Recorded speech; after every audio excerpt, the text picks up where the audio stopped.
Reading by Gregg Margarite. Deathworld by Harry Harrison. Chapter 25. There were few coherent memories of the ride. Some things stood out sharply, like the spaceship-sized lump of burning scoria that had plunged into a lake near them, showering the line with hot drops of water. But mostly it was just a seemingly endless ride, with Jason still too weak to care much about it. By dawn the danger area was behind them, and the march had slowed to a walk. The animals had vanished as the quake was left behind, going their own ways, still in silent armistice. The peace of mutually shared danger was over. Jason found that out when they stopped to rest and eat.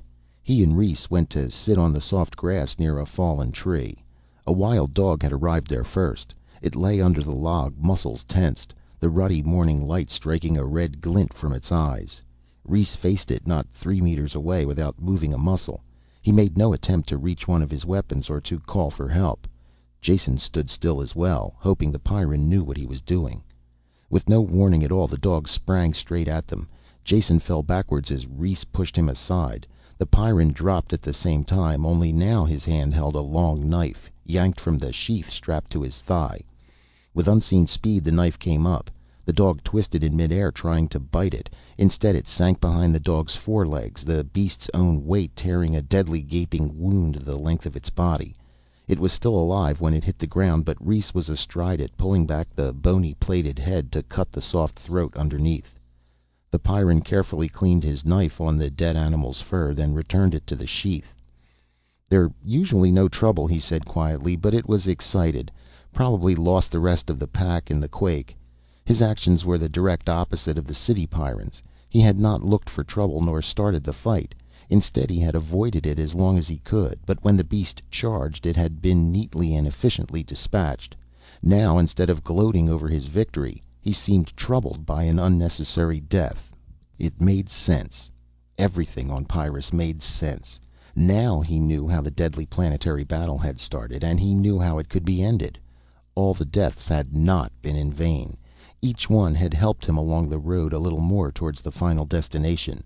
There was just one final thing to be done. Rhys was watching him now, and he knew they shared the same thoughts.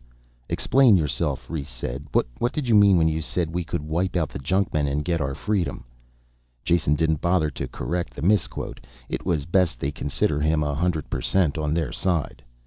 "Get the others together and I'll tell you. I particularly want to see Naxa and any other talkers who are here." They gathered quickly when the word was passed. All of them knew that the junkman had been killed to save this off-worlder, that their hope of salvation lay with him. Jason looked at the crowd of faces turned towards him and reached for the right words to tell them what had to be done.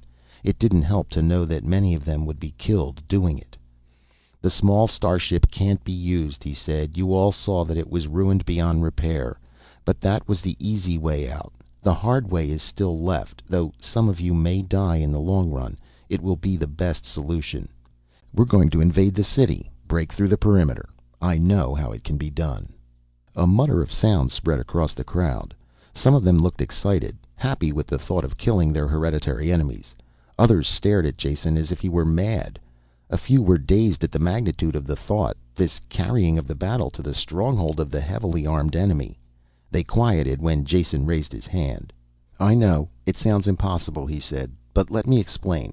Something must be done, and now is the time to do it. The situation can only get worse from now on. The city the junkmen can get along without your food. Their concentrates taste awful, but they sustain life. But they are going to turn against you in every way they can. No more metals for your tools or replacements for your electronic equipment. Their hatred will probably make them seek out your farms and destroy them from the ship. All of this won't be comfortable, and there will be worse to come.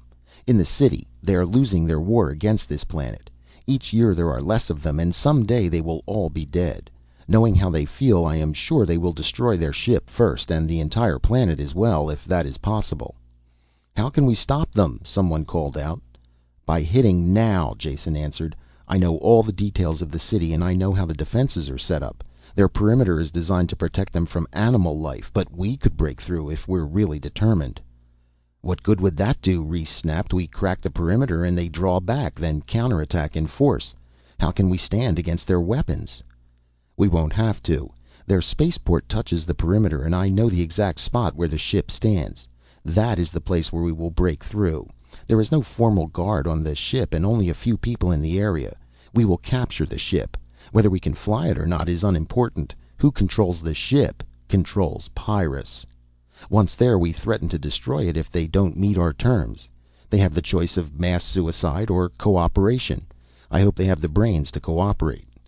His words shocked them into silence for an instant, then they surged into a wave of sound. There was no agreement, just excitement, and Rhys finally brought them to order. "Quiet," he shouted. "Wait until Jason finishes before you decide. We still haven't heard how this proposed invasion is to be accomplished." "The plan I have depends on the talkers," Jason said. "Is Naxa there?" He waited until the fur-wrapped man had pushed to the front.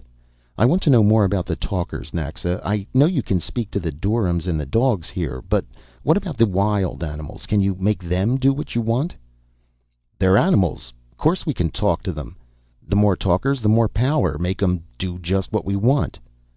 "Then the attack will work," Jason said excitedly. "Could you get your talkers all on one side of the city, the opposite side from the spaceport, and stir the animals up, make them attack the perimeter?" "Could we?" Naxa shouted, carried away by the idea.